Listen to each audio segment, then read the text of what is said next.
What looked like a sinking ship became the greatest comeback in the history of crypto. All thanks to one man, a man with a clear mind, nerves of steel, and a heart of gold. From homeless to making his first million, Luca Netz keeps making the impossible inevitable.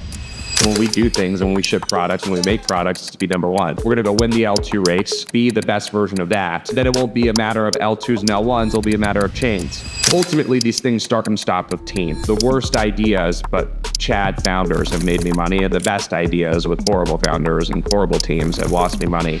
It starts and stops there. I think in EVM, there's a giant hole in the market, which is like who's speaking to consumers, who's creating that hub of fun. I'm really optimizing around one thing, which is we've been poor our whole life. My mom, we had this really small little apartment in Los Angeles. My mom started Airbnb-ing the room, and so all of a sudden it became a hostel. That's when it became hell. Life became hell then. Real breakthrough moment for me. The number one thing that changed my life was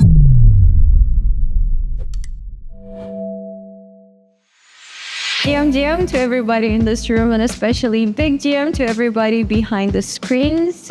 I'm Alina, I'll be your host today, and I'm here with a very special guest who needs no introduction, but I'm gonna do it anyway. Luca Netz, everybody, founder and CEO of Igloo, which acquired Pudgy Penguins and now Abstract J. And as we've just found out, huge Naruto fan. Welcome, Luca. I'm super happy to be here and honored to have you on the other side. Obviously, we've known each other for quite a while, and so thank you for everything that you do for the huddle. And actually, I love the whole tailored crew. Jiraiya's my guy, and got to know you guys pretty well, so I'm happy to be here. We've seen each other at quite a few Web3 events now. And what I find really interesting, because given your background, everything you do, you must be giga busy. Yet every time I see you at an event, you make time for every person who approaches you. You never look like you're in a rush.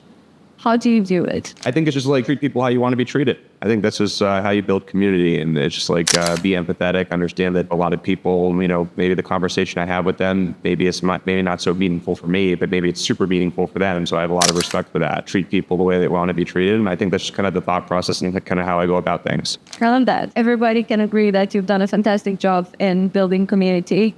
And you coined the fact that for every successful Web3 endeavor, there's three pillars. There's community, there's culture, and there's distribution. Yeah. Can we talk more about culture? What is culture? That's a good question. I think it's just like impact on society. I think from our perspective, it's like what impact is the brand and the community having on society, and how does that kind of support our values? So I think like the values of Pudgy Penguins is like, how do we make people feel a little bit better? Whether that's through content, whether that's through product, whether that's through the relationships that you kind of cultivate. And subsequently, like we are signifying and embedding ourselves into culture.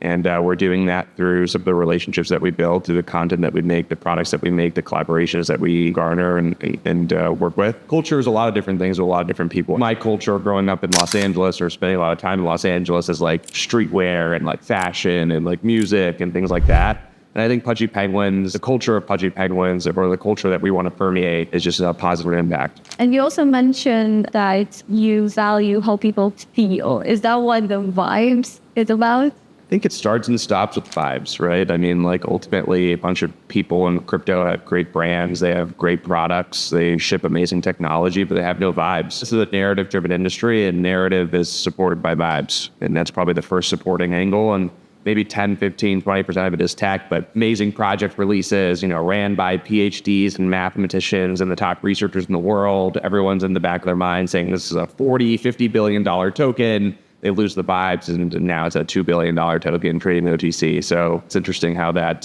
you lose the vibes, you lose everything in crypto. So it starts and stops there.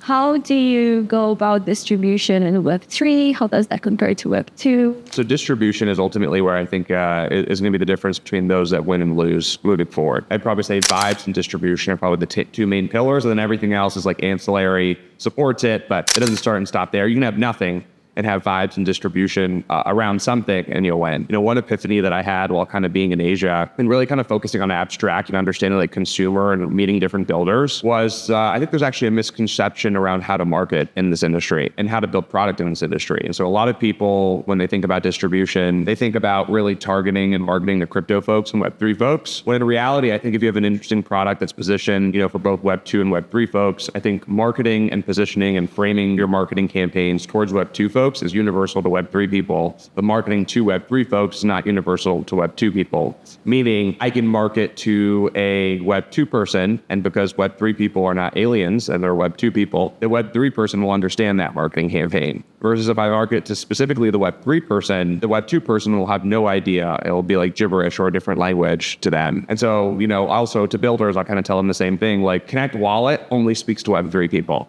Create account and connect account speaks to Web2 people and it speaks to Web3 people. This is like an example. I think this is like a huge misconception. But the problem is crypto companies get rewarded by that one power user. But I think like what the power user now wants more than ever is they want a story of onboarding and new people. And ultimately, I think that's going to come down to who can market the best to Web2 folks and regular people. And I think the power user that today is in crypto will start to gravitate towards that. Do you still think there's value, however, in specifically targeting Web3 people, at least at the beginning? Of course. So it's like it's a catch-22 because it's like Pudgy Penguins, right? Like Pudgy Penguins' pure marketing campaign is to Web2 folks, and that obviously translates, right? So you can see Pudgy Penguins is the perfect example, right? The majority of like what you would define as marketing is the gifts and the Instagram and the toys and all that, and that really cross-pollinates into Web3 and kind of gives a lot of people and those power users that aha moment. I kind of look at Web3 marketing as more community building. So I spend a lot more money on community building than I do any other department in the company. And that's its own form of marketing, but it's more like grassroots and word of mouth than it is like direct call to action marketing, which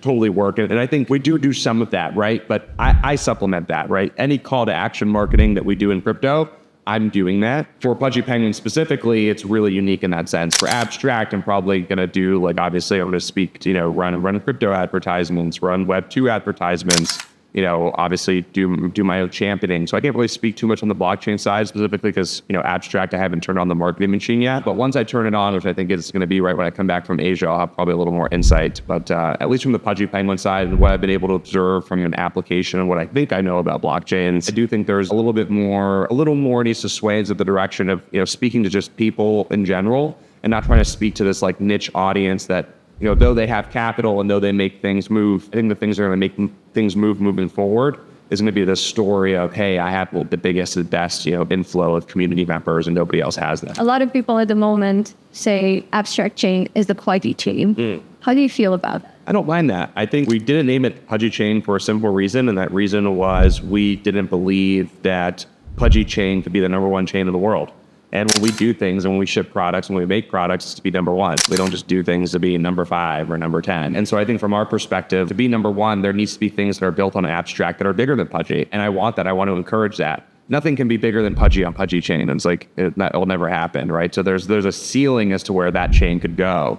And so I think fundamentally, I want to bring the community and the culture from Pudgy and the abstract. I want to bring all of our products, obviously, that we're building. So there's going to be a lot of synergies and cross-pollination. But I think the naming convention ultimately handicaps us from where I want to be, which is like the race in the L2 game is going to be like who can beat Base. I think Base is far ahead of everyone else.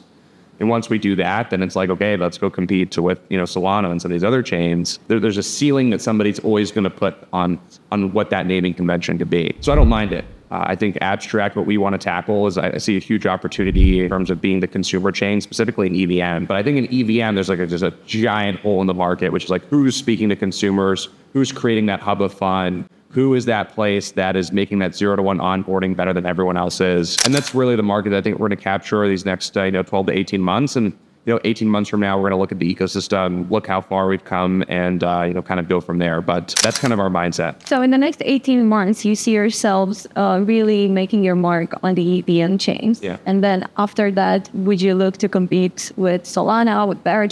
Totally. And again, I think our strategy is a little different. So like, I'm really not going after general purpose, meaning, if you want to build, some great new data infrastructure, I'm the chain for that, right? Or the next innovative, DeFi implementation. Obviously, it's in my best interest for you to deploy on our chain, right? Because I get sequencer revenue, but I don't want to disappoint builders. I'm really optimizing around one thing, which is fun and virality. I want the chain to be that, right? Fun and viral, and the most cohesive, ecosystem around fun and viral that crypto's ever seen, both in, L1s and L2s. And then ultimately, once we win that game, I think we can expand into more general purpose, right? Like once I have 5 billion users that are, actively coming to my chain every single month, they're using and enjoying our products. Maybe I can then upsell them on DeFi, a savings account, right? Where they have their wallets and things, money there. And then you can kind of start playing around with, what it looks like to be general purpose. But I think from our perspective, it's really just tackling and winning the L2 race. I think the L2 race,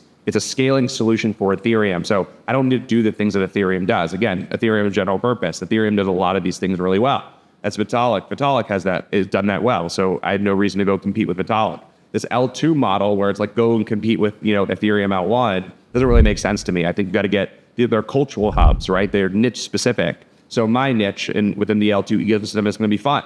Right? I want to be fun. When I want you to think abstract, I want you to think, wow, this is the easiest, most abstract blockchain experience I've ever felt. And 2, this is the most fun place in Ethereum. And those are the 2 places where we're going to win. And when we win that, I think that's going to open up doors to a ton of different opportunities, and we can expand the ecosystem chronologically rather than this just like super messy approach that I think a lot of people take, which is like, they want to go be Ethereum and Solana right off the jump. And it's like, yeah, you're either going to get incredibly lucky or the operational excellence to actually pull that off. I don't think people really realize what that takes. And so I really just want to hone into our one niche. I want that one niche to be fun. And I think obviously just because the way chains are like boxed in from these narratives, we're going to go win the L2 race, be the best version of that.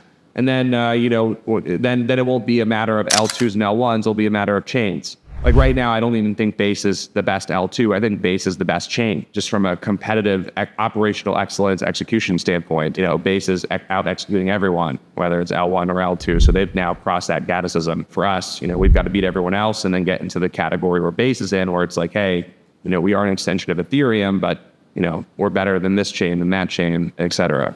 Can you share a bit more about what's behind the curtains? Who is the team that's going to bring this? I think we're pretty grounded in our approach. Like we know what we're good at, we know what we're not. And so, the Igloo actually bought Frame. So Frame had been building an L2 for the last year, led by what I think is one of the best developers in crypto in Saigar.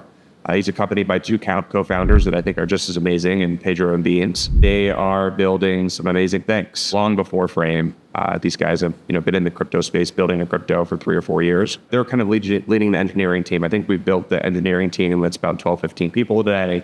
All of that is really around this user experience and interface. Took some people from the Igloo. Obviously, the Igloo's been battle tested here for the last 2.5 years. Took some of our 8 players, our SEAL Team 6 members from the crypto side, plugged them in into the abstract ecosystem and the Cubes Labs and ecosystem, and also began to hire some really top talent in Pudgy Penguins to kind of supplement for some of those people that kind of moved over. So, ultimately, these things start and stop with team. Every business, right? And so, if you're a community member listening to this, I encourage people to really look at team first. Don't look at IP first. Don't look at product first. Don't look at any of that thing. It starts and stops with team. I'm a venture investor, deployed quite a bit of money over the last, 7-8 years. The worst ideas, but Chad founders have made me money, and the best ideas with horrible founders and horrible teams have lost me money. It starts and stops there. And so I think from our perspective, I don't think there's 5 better teams in crypto. I think we just understand the game like the back of our hand. I think we understand community. I think we understand marketing. And those, I think, are the 2 most important variables. And then you bring, the Frame guys who I think understand blockchains and developing on-chain, just as good as anybody else, if not better. You combine those 2 forces and I look at the space and I'm like, there's not 5 teams that I think are better than us. So obviously we have a lot to prove, and we've never done the blockchain side of things before and actually shipped that into public. But I believe we have the capabilities of doing it. And, I kind of told the team this, we put our chips on the table here. We're going all in, and these next 6 to 12 months, if we pull it off, when we pull it off, it's going to change everything for everyone involved. And I think it's going to put this ecosystem in a whole different tier. I think people are like, people are still, for some reason, married to this idea of like toys and Instagram. It's like, yeah, these things are great, and I think they're incredibly impressive. But I think what we know how to do is so much bigger and grander than that. And to be frank, like those are the small parts of the business that take, time for us. The things that take a lot of time is that community rapport, that integration, that connection. So we'll see. It's gonna be interesting though, and I'm excited to get it started. You famously said, hire slow, fire fast. Yeah. Do you still go about the same We've been income? hiring fast and firing slow. We kind of lost a little bit of finger on the pulse there these last couple of months, but in principle, I totally agree. I think sometimes when you're looking to scale and take big swings at that, you're really just trying to build the team. And I think over the last 6 months, we hired a little too quickly. And what I've actually found, and I don't mind being transparent about it, but it's now too many people. Remote work is interesting because everyone's riding the clock, no matter whether they tell you that or not. Like everyone's riding the clock. And I'm now I want to put extra pressure because, we've went from a team of, 40 to 60. I actually been having this debate as of the last couple of days. I've been like telling the guys, I'm like, look, we're performing the same way when we're at 40 people. Mm. So we made a mistake. We're going to fix that. SEAL Team 6 can do more damage than infantry of 5,000 people. We got a little complacent there. Obviously, we raised around. We scaled the team. We're now contributing to this blockchain. There's a lot of moving pieces here, and obviously, I think naturally, some of the blockchain stuff like you need to hire, but there's a little bit of bloat in a couple departments. And conversation we've been having is like we're going to fix that. What do you actually look for in a hire? Loyalty and commitment, especially in remote work. And I'm really trying to hire people within the city, but obviously like you're handicapped at some point. Loyalty and commitment, because again, this stuff isn't rocket science. It just depends how hard you work. I respect hard workers. You can teach them everything else. Because at some point you work really hard, you move up the ranks, and then I start to teach you how to work smarter. Then when you work smarter, you leave. Now, I want everyone to leave my company at some point to go build their own business. But I don't want you to leave 6 months into working with me because I taught you everything I know. And then you want to go do it yourself. Like there's no loyalty in that. Not like that. And it's happened a couple of times. So I think for us, it's really about loyalty and commitment. But commitment first, and then you learn if they have loyalty. And if they have loyalty, they go from like good, efficient worker to like, hey, moving up the ranks and climbing the ladder. And it starts with hard work. Starts with hard work. To work hard. What does hard work mean? I think it's not actually like, can I put 16 hours in front of the computer? It's just like, am I willing to learn? Am I willing to make the extra effort in my free time to get more efficient?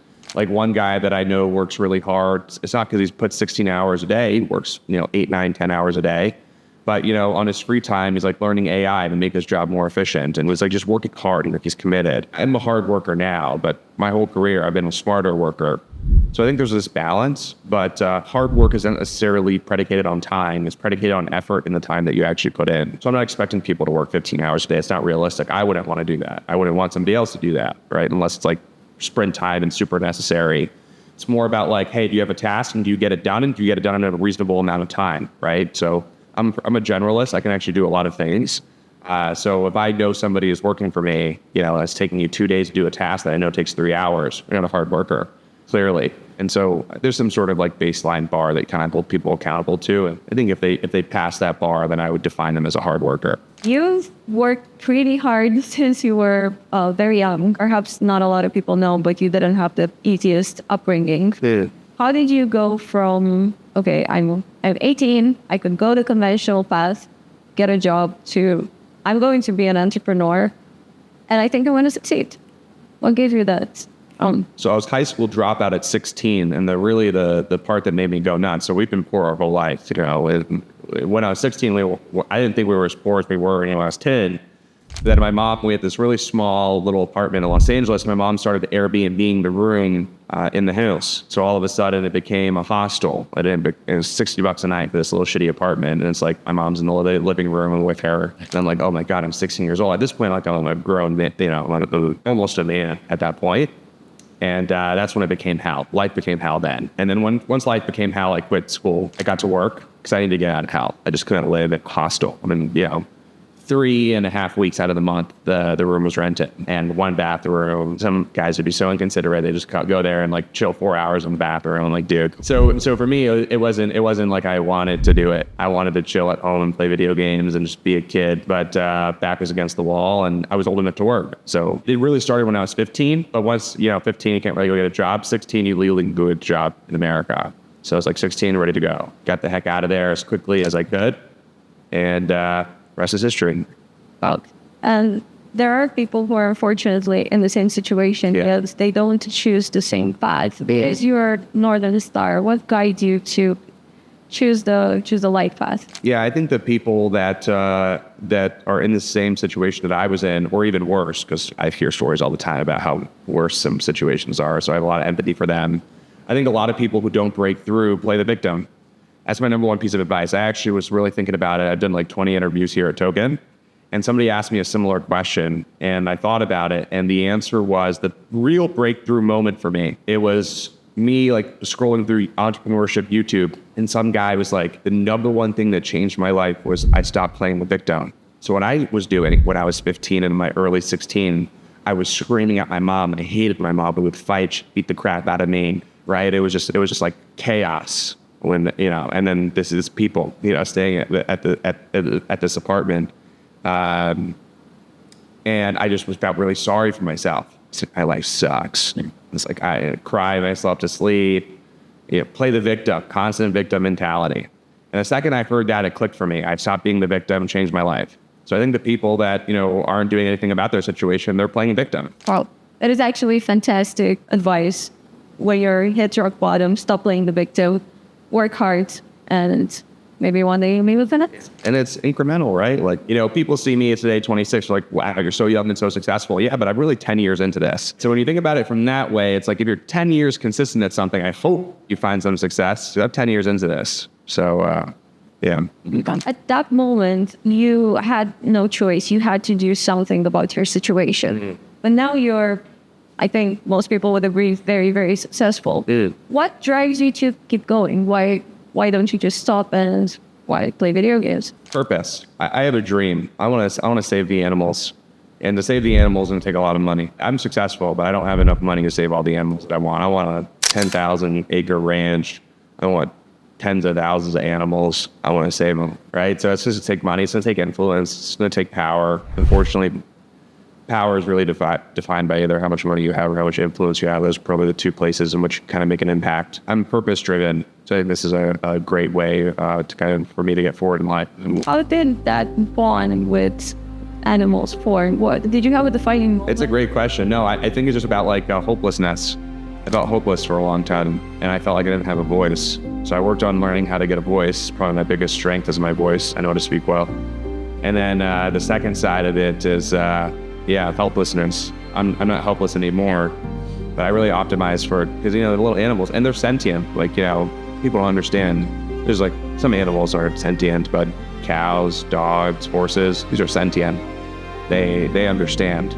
They love, they care, and we just brutalize them. So you want to be the voice for? I want to be the voice for the voiceless. Wow. That's a huge Naruto fan. I've watched every episode like twice. Really? Yeah. You watch Boruto as well? I did not watch Boruto. Is it good? It's good until Naruto dies, or like until Kurama dies. Naruto dies? They ask you how you are, you just have to say that you're fine when you're not really fine. Horrible. Okay. Damn. I love Naruto. Yes!